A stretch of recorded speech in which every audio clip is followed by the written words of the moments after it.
Assalamualaikum warahmatullahi wabarakatuh. Halo para mahasiswa-mahasiswi PGPAU dimanapun kalian berada.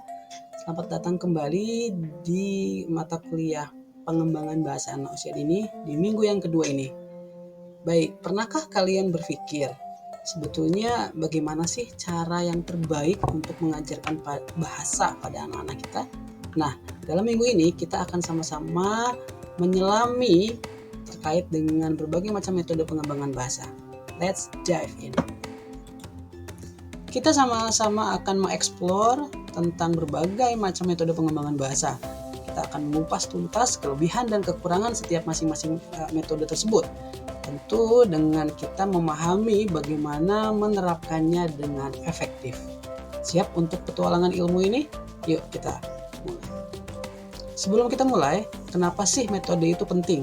Nah, mereka anak usia dini tentunya adalah fondasi dalam membangun bahasa, ya, membantu si kecil mengekspresikan diri, ya, dan tentunya mempersiapkan tentang masa depan akademiknya, gitu ya.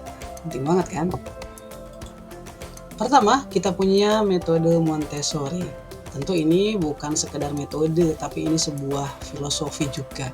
Ya, jadi dengan pendekatan holistik, metode ini mendorong kemandirian si kecil dalam belajar bahasa. Lalu, apa saja kelebihannya? Nah, anak didorong untuk belajar mandiri, dikelilingi oleh lingkungan yang terstruktur. Jadi memang menggunakan material khusus yang mendukung perkembangan mereka. Tapi tentu saja ada kekurangannya. Montessori ini memerlukan fasilitas dan material khusus, kurang fleksibel dalam kurikulum, dan tentu guru-gurunya ini tadi memerlukan pelatihan khusus. Menarik ya. Kemudian juga ada yang namanya metode Reggio Emilia. Nah, ini adalah pendekatan berbasis proyek yang sangat menekankan pada ekspresi kreatif si kecil. Jadi bayangkan mereka ini atau anak usia dini ini belajar sambil membuat proyek-proyek keren. Apa kelebihan dari metode Reggio Emilia ini? Nah, kelebihannya yaitu adalah fleksibilitas dalam kurikulum. Ya, jadi pembelajarannya pun berpusat pada proyek dan kolaborasi antara guru, anak, dan juga orang tua ini perlu ya untuk mencapai tujuan pembelajaran bagi anak usia dini. Ada kelebihan, tentu ada kekurangannya. Ya, jadi ada tantangannya dalam metode Reggio Emilia ini. Tantangannya yaitu adalah kita perlu adanya sumber daya yang kreatif, ya, strukturnya itu juga kurang begitu jelas, dan tentu ada tantangan dalam menilai kemajuan si kecil ini. Bagaimana cara kita mengevaluasinya itu merupakan suatu tantangan dengan menggunakan metode Reggio Emilia ini. Tapi tunggu dulu, ada juga metode lainnya yaitu metode kreatif. Ya, jadi metode kreatif lainnya ini seperti contohnya adalah bermain, mendongeng, dan juga nyanyian. Nah, jadi ini salah satu bentuk metode juga ya. Metode bermain. Siapa sih yang tidak suka bermain? Tentu semua kita juga suka bermain kan, apalagi anak kecil atau anak usia dini. Dengan metode ini, si kecil belajar sambil bermain. Mereka tentunya membangun kosakata dan keterampilan komunikasi sambil bersenang-senang. Apa kelebihannya? Tentu saja menyenangkan, sangat praktis, dan si kecil juga tentunya dapat mengembangkan keterampilan sosial mereka. Tapi tentu saja ada kekurangannya. Terkadang memang metode ini itu kurang fokus ya, memerlukan juga pengawasan yang sangat ekstra dan sulit untuk menilai kemajuan belajar anak-anak.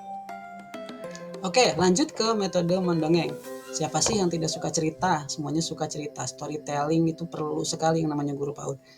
Jadi dengan mendongeng ya, si kecil ini memperluas kosakatanya, dapat memahami berbagai macam konsep, ide, gagasan, imajinasinya itu terbang tinggi loh. Apa saja kelebihannya? Nah, tentu dengan cara metode dongeng ini mereka atau anak-anak itu dapat memperkaya kosakata, ya, dapat memahami berbagai macam konsep baru, dan tentu saja imajinasi mereka berkembang pesat. Tapi tetap saja ada kekurangannya loh. Kita perlu juga sumber cerita yang variatif. Jadi bosan kalau itu terus gitu kan. Terkadang juga memang kurang interaktif dan tentu terbatas pada cerita yang ada. Terakhir adalah metode nyanyian. Si kecil akan belajar dengan lagu-lagu yang menarik, melodi, lirik, dan juga ritme tentu dapat membantu mereka mengingat kata-kata dan struktur kalimat. Ini secara tidak langsung akan mempelajari atau mengembangkan bahasa mereka. Apa saja kelebihannya? Ya, menyenangkan, memperkaya ritme bahasa, dan memperkuat memori. Siapa sih yang bisa lupa lagu kesukaan waktu kecil kita itu? Itu juga kan memperkuat memori kan ya. Namun tentu saja tetap ada kekurangannya ya. Terbatas pada lagu yang ada ya, kadang-kadang gitu kan kurang juga begitu mendalam, dan tentunya memerlukan sumber musik.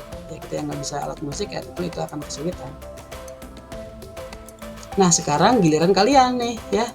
Mungkin punya pengalaman atau mungkin pertanyaan tentang metode pengembangan bahasa. Nah, silakan kalian mulai diskusi bersama di kolom komentar ya. Mari kita sama-sama berbagi pengetahuan tentang metode pengembangan bahasa anak usia dini. Oke, itu mungkin ya rangkuman terkait dengan metode pengembangan bahasa untuk minggu yang kedua ini. Jangan lupa untuk like, share, dan subscribe untuk konten-konten berikutnya, untuk video berikutnya. Ya, kita ketemu lagi di minggu yang ketiga. Terima kasih sudah menonton dan sampai jumpa di episode selanjutnya. Assalamualaikum warahmatullahi wabarakatuh.